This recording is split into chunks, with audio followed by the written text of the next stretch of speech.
Start. वह वर्ष 2006 का दिसंबर था। हम तत्कालीन प्रधानमंत्री मनमोहन सिंह के साथ टोक्यो के लिए उड़े थे। अभी दोपहर का भोजन निपटा ही था कि गलियारे में उनके सलाहकार संजय बारू प्रकट हुए और अपने समीप आने का इशारा किया। मैं जब उनके पास पहुंचा तो उन्होंने लगभग फुसफुसाते हुए कहा, चलिए, पीएम आपका इंतज़ार कर रहे हैं। नई दिल्ली हवाई अड्डे पर उनसे मैंने बिना किसी प्रयोजन के प्रधानमंत्री से मिलने की ख्वाहिश प्रकट की थी। एयर इंडिया के विशेष विमान में प्रधानमंत्री की हर यात्रा के दौरान एक छोटा सा सम्मेलन कक्ष बना दिया जाता था। हम जब वहां पहुंचे तो 5 कुर्सियों वाले उस संकरे से स्थान की 2 कुर्सियां पहले से भरी हुई थीं। एक पर मनमोहन सिंह और दूसरे पर पंजाब के एक जाने माने संपादक आसीन थे। वह उनसे पंजाबी और हिंदी में गुफ्तगू कर रहे थे। मैं अपनी बारी की प्रतीक्षा करने लगा।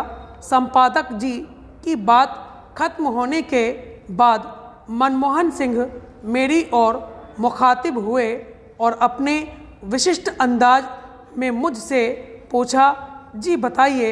मैं किसी सवाल जवाब के लिए तैयार न था, पर उन दिनों पंजाब, उत्तराखंड और उत्तर प्रदेश में विधानसभा चुनाव थे।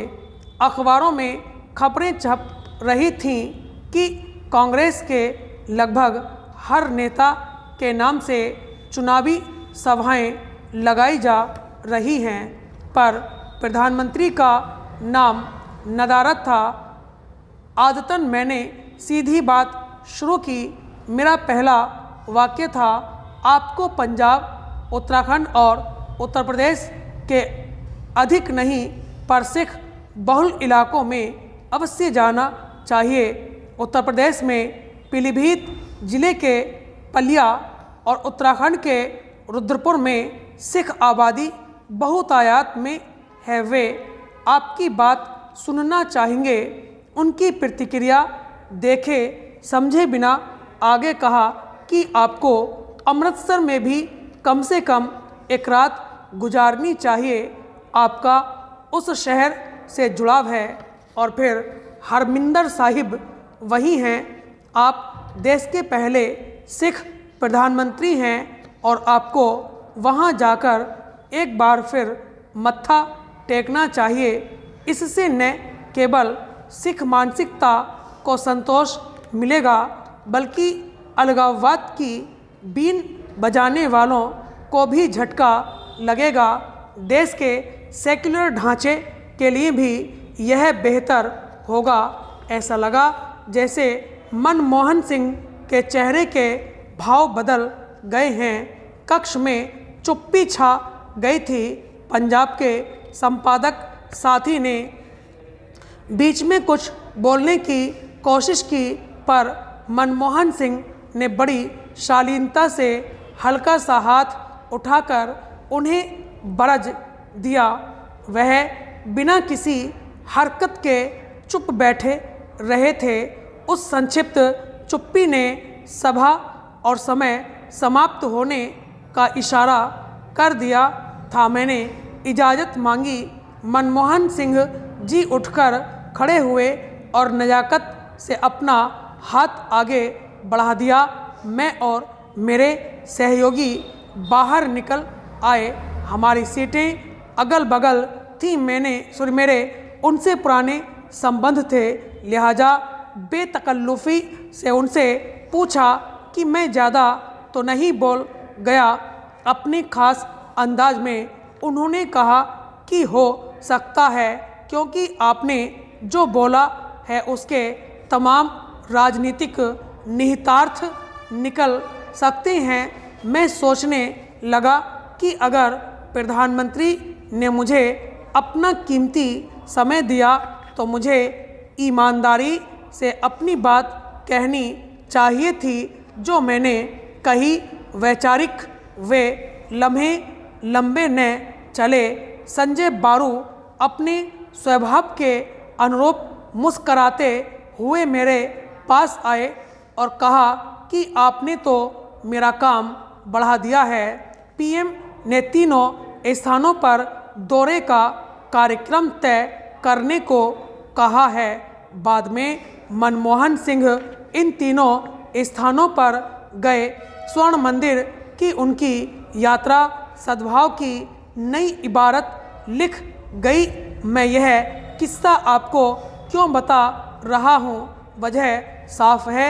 कनाडा, ऑस्ट्रेलिया, इंग्लैंड और अन्य पश्चिमी देशों में बैठे कुछ लोग खालिस्तान के बुझे ख्वाब को जिलाने की कोशिश कर रहे हैं। कभी वे राजनयिकों पर हमला करते हैं, कभी कनाडा से हिंदुओं को निकल जाने की धमकी देते हैं, तो कभी अमृतपाल सिंह जैसे उत्तेजना फैलाने वालों को पंजाब की धरती पर प्लांट करने की कोशिश करते हैं। उनका आरोप है कि भारत की सरकार सिखों के साथ तो मुहा रवैया अपना रही है। इस झूठ के जरिए वे सिर्फ लोगों को बरगलाने की कोशिश कर रहे हैं। मनमोहन सिंह की यात्रा तो अतीत बन गई, पर मौजूदा प्रधानमंत्री नरेंद्र मोदी के रुख और रवैये को भी जान लीजिए। प्रधानमंत्री पिछले 9 वर्षों में तमाम बार स्वर्ण मंदिर सहित देश के प्रमुख गुरुद्वारों में जाकर मत्था टेक चुके हैं। वह विशेष रूप से सिखों की देशभक्ति, बहादुरी, सेवा और समर्पण को रेखांकित करते आए हैं।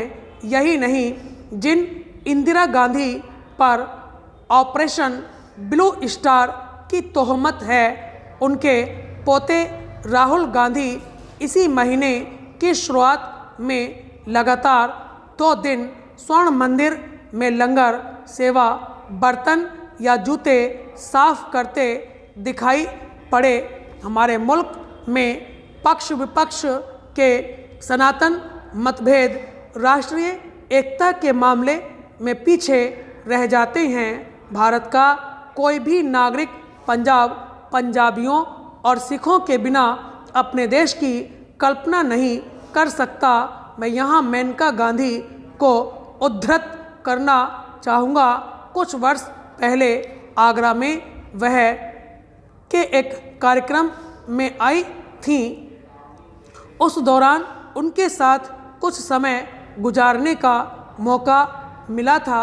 एक ऐसी बात उन्होंने उस अनौपचारिक चर्चा के दौरान कही थी जो हम में से किसी ने कभी पहले सोची भी नहीं थी।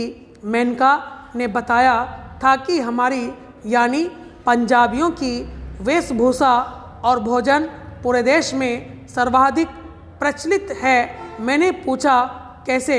वह मुस्कुराते हुए बोली कि कहीं भी चले जाइए, महिलाएं आपको सलवार कुर्ता पहने दिखेंगी। दाल मखनी, पनीर मसाला और तंदूरी के बिना कोई बड़ा होटल या रेस्तरां चल ही नहीं सकता। आप इसे क्या कहेंगे? वह 100% सही थी। मेनका गांधी खुद भी सिख हैं। उस दौरान उन्होंने एक बात नहीं कही थी, पर मैं जोड़ना चाहता हूँ। किसी भी बड़े शहर या कस्बे में सिखों के बिना व्यावसायिक दुनिया पूरी होती ही नहीं। आपने सिखों को रिक्शा चलाते भले ही देखा हो, पर भीख मांगते कभी नहीं देखा होगा। वे स्वाभिमानी, संतोषी, वीर और समावेशी हैं। इसीलिए देश के हर हिस्से में वे सहज स्वीकृति और सम्मान पाते हैं। लोग उन्हें उनके नाम से नहीं बल्कि सरदार जी के विशेषण से पुकारते हैं। हमारे देश के सिख अपने हम वतनों कि इस भावना को समझते हैं और उसका हर संभव निर्वाह करते हैं। कनाडा के प्रधानमंत्री हों या ISI के सर्वे सर्वा, इनको ये सीधा सच समझ क्यों नहीं आता। स्टॉप।